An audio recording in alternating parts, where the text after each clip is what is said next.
是他有一点过奖，因为我会讲一点点的上海话，但是我的上海话不来塞。各位来宾、各位朋友，大家下午好。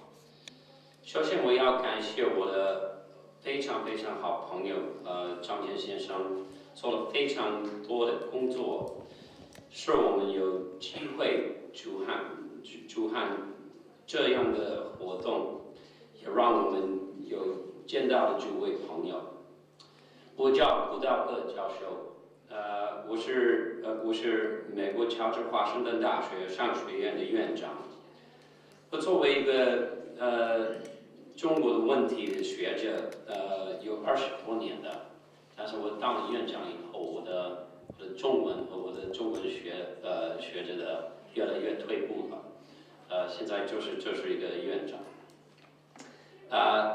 但是今天我非常激动，能够与美国首都华盛顿特区政府合作，为推动中美关系的发展作为非常贡献。我开始这个工作以后，我最大的梦、最大的希望是我可以把我的学校来支持我们的首都。所以我刚开始这个工作以后，我找到了一个这个非常非常好的朋友。这2位先生是他们做的这个工作做得非常非常好，所以我很很开心，就是跟他们一起合作。他们已经有很多经验在这方面，但是华盛顿虽然是我们的首都，但是其实跟中国的关系不太大，所以我跟他们一起合作了，就是要带着他们到中国来，就是把我们2个地方、我们2个城市、我们2个国家越来越接近的。上面我要介绍一下我们华盛顿政府代表 Victor Hoskins。Hoskins 先生是华盛顿市的副市长，他在政府以及企业中已经有25多年的经验，所以他在政府方面也在企业方面这样的经验都有。他从美国哈佛大学和 MIT 大学都有得了学位。那他的同事 David Zipper， 他是华盛顿市长办公室商业发展部门的主任。他毕业于英国的剑桥大学和哈佛大学，所以他两位先生是非常非常的有力。所以我很高兴跟他们在一起就是合作。张健先生，非常非常感谢你帮助我们，就是把这个活动办好。那我先要跟你们说对不起，因为我希望我可以继续讲中文，但是我刚讲我的中文退步了，所以我要用英文来讲，好不好？Okay, so I'm going to be very brief because my friends here are actually the main attraction. What we really came here to see is what the opportunities are for investment, but I thought I might take the opportunity to talk a little bit about what U.S.-China relations are like today and why I think it's such an important opportunity to build the economic relationships to make our political relationship better. I give a lot of talks about China, and this is a story, especially in the United States, that people know very well. We know the story of a 30-year economic development trajectory that has been, without question, the most successful economic development process in the history of the modern world. This has been an unbelievable story with double-digit growth lasting for a decade and a half and high 8 and 9% growth for the next decade and a half. There is nothing that we have seen like it in the transforming economies. And to my mind, there's actually an amazing opportunity for us to learn tremendously in the United States from what China's economic development trajectory has been. We typically think in the United States that when market economies are at stake, we know best how to run them. But most of my research is about how we can actually learn a tremendous amount from China itself. China has a very different approach to how to develop economies, and I think that there is a reason why China's economy has been so much more successful than many others over the last decade especially, but certainly over the development period over the last 30 years. And so this has been, I think, a wonderful story. Now, of course, the chart I have on here is the story that everybody in the United States worries about, because sometime in probably about 2016, China is going to surpass the United States as the largest economy in the world. That is going to happen, and we need to actually understand what it means for our political circumstances. Now, of course, this story is in a very academic way is about this, but in an imagery-based way, it's about this place that you all know so well. Now, I always like to point out here that when I was living in Shanghai in the mid-1990s, and you stood at this same spot and looked out over Pudong, there was nothing there except for the TV tower. It was very, very little, and today it has become an unbelievable futuristic landscape of urban development. But of course, when we want to understand China, I always like to introduce Chinese history and really think deeply about the cultural nuances that most people in the United States don't understand deeply enough. There are many images that really have defined China's history over the last millennium.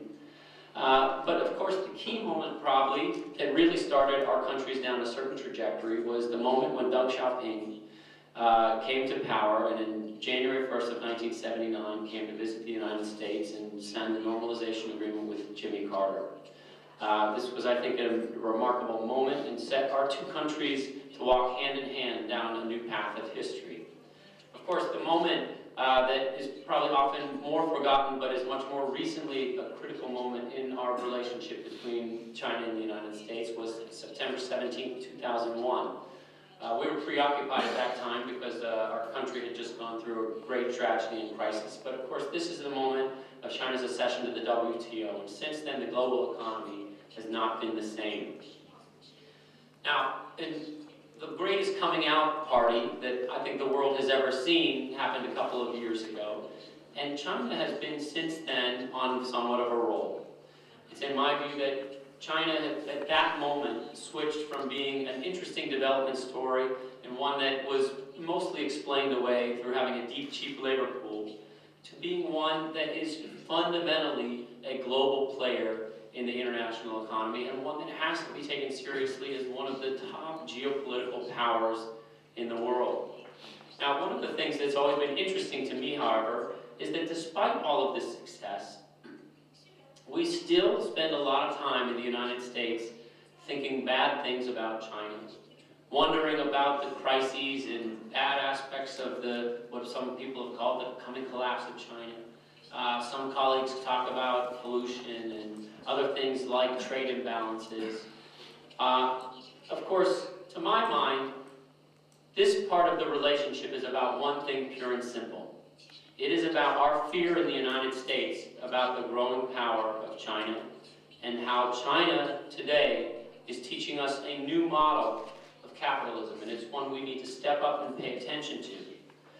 Most of the things that we worry about and complain about in the United States, whether they're pollution or human rights or democracy, processes about the evolution towards democracy, they have very little to do with what the reality is that is the problem of our relationship. The biggest reality that creates a problem for our relationship is that we are afraid.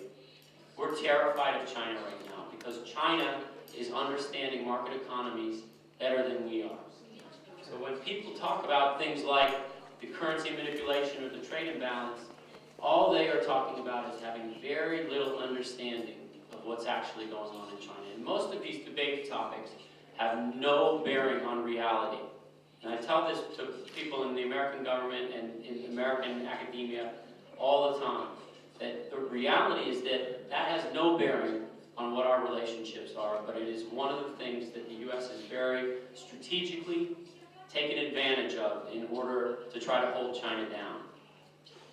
Now, there is a huge opportunity here. The opportunity that stands before us is the continued economic integration of our countries. China has done this brilliantly, in my opinion, with many other countries that might be political issues, political problems, or political difficulties. China is very adept at creating economic interdependency to make those problems go away. They have done it with the United States, they've done it with Taiwan, they've done it with many of their relationships around the world. Now, the greatest opportunity that exists before us right now is that many people think, mistakenly think, that we are at the end of a cycle of globalization. For the last 40 years, we've been outsourcing work around the world. This began with Nike in the 1960s, but it basically progressed apace out through the 70s, 80s, 90s, and 2000s, such that a lot of the work that was done for the U.S. economy was done offshore. Now, the problem for people is that as we've sent cash out the door in the way of actually repurchasing the goods that are produced abroad for our country, we've basically not realized that this is not the end of a cycle of globalization, this is the midpoint. The most important thing that can happen now for our country is if we start to attract that capital back.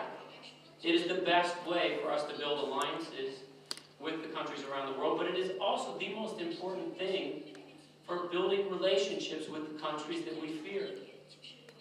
Right? So China right now, #1 in the world in terms of foreign exchange reserves, sits on about $3 trillion of foreign exchange reserves. And you add to that, in addition, the debt of the United States that China holds, which is somewhere between $1.7 trillion and $2 trillion. This is a tremendous economic relationship. Now, the debt is an important thing in helping support our economy. The foreign exchange reserves, we need that money back. We need to actually partner with China and attract that capital.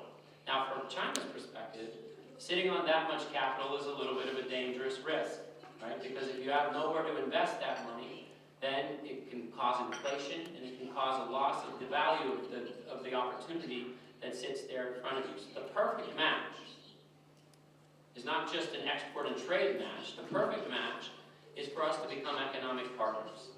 And this comes at a time in which China's economy is as strong as ever, has weathered the current economic crisis better than any other country in the world, at a time when the U.S. economy is actually struggling. So to me, there is no better opportunity, no better moment. And so I continue to talk with people about how important it is that we look outward and create a friendly business environment in the United States in which we open our doors, open our arms, and attract capital back. It's not just in the form of foreign exchange reserves that sit in places like China and Japan, but it's also in sovereign wealth funds that are predicted or projected to be to the tune of about $12 trillion of capital by 2020.